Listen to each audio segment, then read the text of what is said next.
Bonsoir à tous, bienvenue dans le 7-8 Sport, l'émission consacrée à l'actualité sportive dans le département. Tout de suite, le sommaire de votre magazine. Handball, plaisir à remporter la finale senior de la Coupe des Yvelines contre Montigny-le-Bretonneux. Le score du match est sans appel, 39-26 pour les Plaisirois. Le résumé dans ce magazine. Twirling Bâton, la 3e édition de la soirée des champions est organisée ce mercredi soir au Vélodrome national de Saint-Quentin en Yvelines. Coup de projecteur sur cet événement et sur ce sport avec les organisateurs et des athlètes qui seront présents. Cyclisme, le championnat minime cadet s'est déroulé ce dimanche dans le hameau de Bouessy à Magny-les-Hameaux. Plus d'une centaine de coureurs classés parmi les meilleurs des Yvelines ont pris le départ de la compétition. Et puis nous parlerons également de football américain et de l'équipe des Templiers d'Élancourt qui fêtait ce week-end ses 30 ans.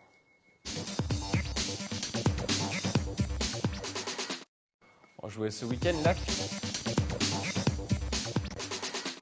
Une grande soirée de twirling bâton est organisée ce mercredi soir au Vélodrome national de Saint-Quentin-en-Yvelines. Si vous ne connaissez pas encore ce sport, nous allons essayer d'y voir plus clair avec Dominique Pouliquin, le vice-président de la Ligue Île-de-France, Jean-Baptiste Dupont, lui aussi vice-président de la Ligue, et avec les twirlers Alan Blin et Maëlys Camus. Bonsoir. Bonsoir. Alors on va commencer tout de suite par la présentation de ce sport. Dominique Pouliquin, est-ce que vous pouvez nous présenter ce sport ?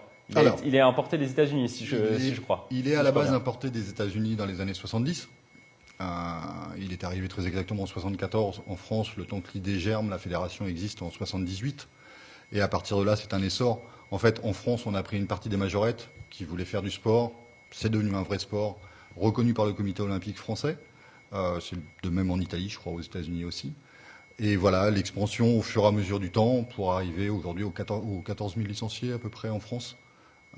Donc un vrai sport reconnu par le ministère des Sports, reconnu par le Comité national olympique et sportif français.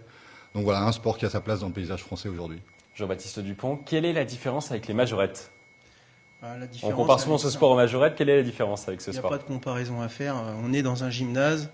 Les athlètes qui pratiquent le twirling bâton sont des athlètes et des compétiteurs, alors que la partie majorette, on va dire, c'est plus dans la rue, défilé. Donc là, on est plus sur une discipline sportive avec des vrais compétiteurs. Maëlys, vous confirmez ? Oui, tout à fait. On n'est pas du tout dans le même style de représentation. Même chose pour vous, Alan ? Tout à fait. On ne fait pas des défilés, on pratique ça dans un gymnase. Et on a un côté... C'est plus un vrai sport, en Tout à fait. selon vous. Tout à fait.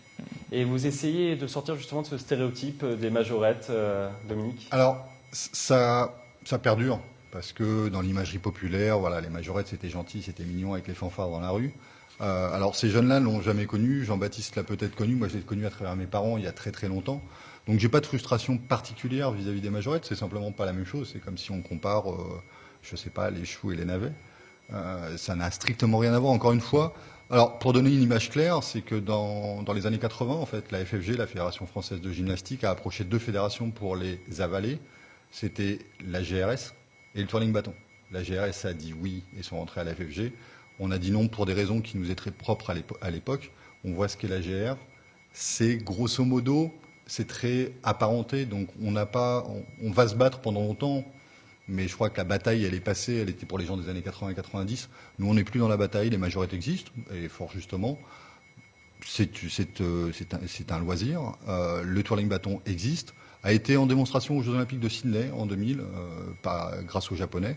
Voilà, on va continuer de travailler sur la communication pour continuer à faire connaître ce sport. Et un sport peut-être olympique dans les prochaines années ? Ça sera peut-être un sport olympique ? J'ose espérer être encore vivant à ce moment-là, mais vous n'êtes pas les critères. Optimiste. Non, parce que les critères olympiques sont très stricts. Déjà, pour commencer, c'est une présence sur les 5 continents, c'est 35 fédérations au minimum reconnues par les comités nationaux olympiques. Et ensuite, ça demande une rigueur que le twirling a dans certains pays, la France, le Japon, les États-Unis. Mais très clairement, on a besoin de développer dans les autres pays pour être au niveau des sports olympiques.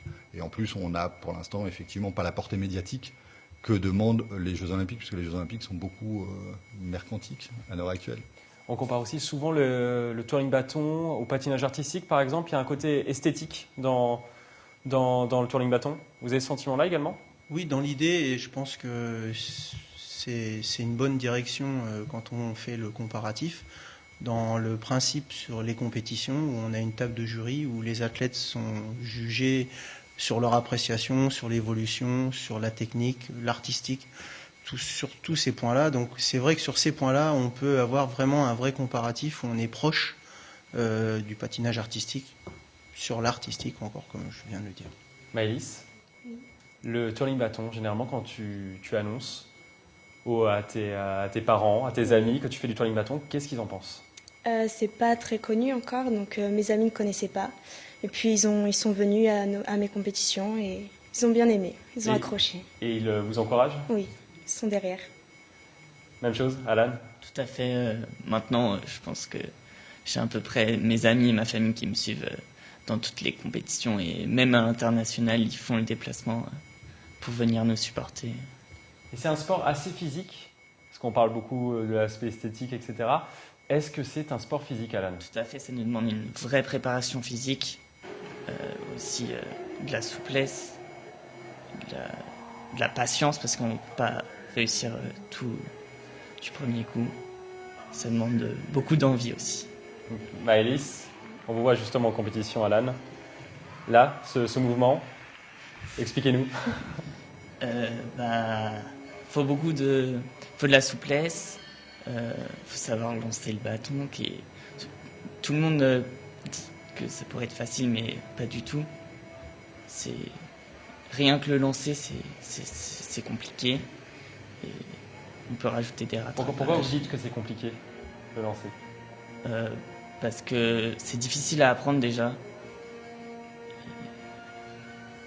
Le maniement du bâton, en fait, c'est assez compliqué. Je vais l'aider un petit peu, puisque tout tourne autour du pouce sur les lancers.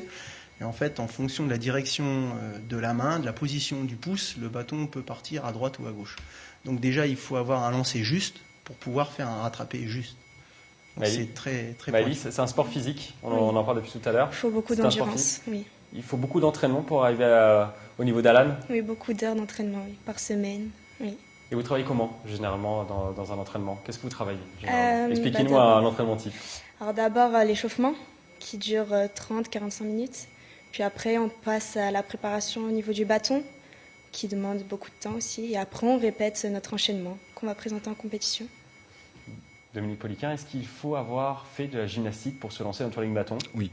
Obligatoire. Alors, il ne faut pas forcément préalablement en avoir fait. Ça fait partie de nos enseignements. En fait, on parle de 3 disciplines différentes dans le twirling bâton, le maniement du bâton, la gymnastique, la danse. Et on rajoute l'interprétation voilà, au plus haut niveau, on en a besoin. Donc la gymnastique fait partie des enseignements qu'on donne théoriquement dans les clubs les plus structurés. On a des profs de bâton, on a des profs de gym. Donc forcément, il faut être gymnaste. Et quelque part, ces 2 athlètes, entre autres, sont des gymnastes maniant le bâton. Et justement, quand on parlait de lancer et de la difficulté, c'est qu'il faut se rendre compte, on ne le voit pas sur un écran, c'est que pour les plus gros lancers, typiquement des 2, le bâton part aux alentours de 15 à 16 mètres. Donc 15 à 16 mètres pour se donner le temps de faire les acrobaties gymniques en dessous. 15 à 16 mètres, c'est très haut. On a même des gymnases internationaux qui sont un peu plus hauts pour des lancers encore plus compliqués. C'est dangereux, mais surtout ça demande une dextérité et beaucoup d'entraînement. En France, on s'entraîne beaucoup. Au Japon, typiquement, le champion du monde actuel, Keisuke Komada, me disait il n'y a pas très longtemps, il s'entraîne 6 heures par jour, sauf le mercredi et le samedi, puisqu'il s'entraîne 8 heures. Et il est de repos. Il faut s'imposer 6 heures par jour pour réussir? Ce qui n'est en rien choquant, c'est tout simplement le rythme des sports-études. Les sports-études en France s'entraînent ça. Quand on fait de la natation en sport-études, on est dans le bassin à 6 heures le matin et on a nos 6 heures d'entraînement par jour. On n'a pas encore le volume de licenciés nécessaire pour pouvoir monter ce type de sport-études. Quand on le pourra, ils s'entraîneront 5 à 6 heures par jour, oui. On va à présent parler de la soirée des champions. Ouais. C'est la 3e édition. Quel sera le programme de cette soirée? Alors, 3e édition est la plus grosse des éditions jusqu'à présent, puisqu'en fait, le concept, c'est un petit peu pris de ce qu'on fait en GR ou de ce qu'on fait en patinage artistique avec les galas avec les athlètes de plus haut niveau. Donc on a pris les finalistes du championnat de France francilien. Et cette année, on a été pour le moins performant, puisqu'on a 44 franciliens qui se sont hissés à la finale du championnat de France à Saint-Brieuc début juin, dont Maëlys et Alan, évidemment. Et donc le principe, c'est de faire une grande soirée de démonstration qui va durer aux alentours de 2h30, 3h. Et cette fois-ci, on a pris un lieu prestigieux parce qu'on voulait être à la hauteur de nos athlètes en termes d'organisation. Et on a choisi le Vélodrome de Saint-Quentin en Yvelines. Qui est le lieu idéal pour organiser ce type de manifestation? Alors le lieu idéal, je vous le dirai mercredi à 23h30 quand on l'aura fini. A priori pour l'instant oui, puisque c'est un petit peu showtime, donc on a des spots vidéo pour présenter chaque athlète, on a besoin de lumière, on a besoin d'espace, on a besoin de place, puisque mine de rien on sera aux alentours de 700 spectateurs.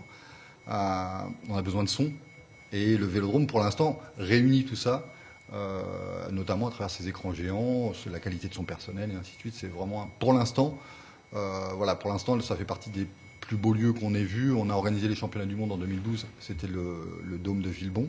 Voilà, c'est ce type de structure dont maintenant a besoin le twirling bâton pour les grandes soirées comme ça, oui. Jean-Baptiste, dernière question. Quel est l'objectif de cette soirée?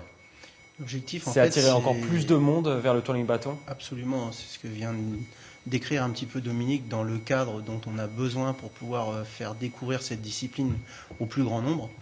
Et c'est vrai que l'opportunité s'est fait sentir puisque cette année, c'était un peu plus vers les Yvelines qu'on pouvait organiser cette soirée. Donc c'était assez intéressant de trouver une structure qui réponde à ce besoin. Donc l'objectif effectivement cette soirée, c'est qu'on touche le plus grand nombre, que les gens soient sensibles ou soient attirés ou aient envie de découvrir une discipline, comme disait Maëlys tout à l'heure, pas encore très très connue. Et je pense qu'on va en parler un petit moment de cette soirée. Entre nous certainement, mais les gens extérieurs ou les gens de la communauté urbaine de Saint-Quentin, je pense que s'ils ont un petit peu de temps mercredi soir à consacrer, ils peuvent venir. Les portes leur sont grandes ouvertes. Maëlys, il y aura du spectacle? On espère. Vous allez produire du spectacle? Oui. Ok, c'est noté. Merci à vous d'être passé sur ce plateau. On suivra avec attention cette soirée. On reviendra sur cette compétition dans le prochain 7-8 Sport. Merci à vous d'être passé sur ce plateau. Après cette page Twirling Bateau, zoom sur le cyclisme.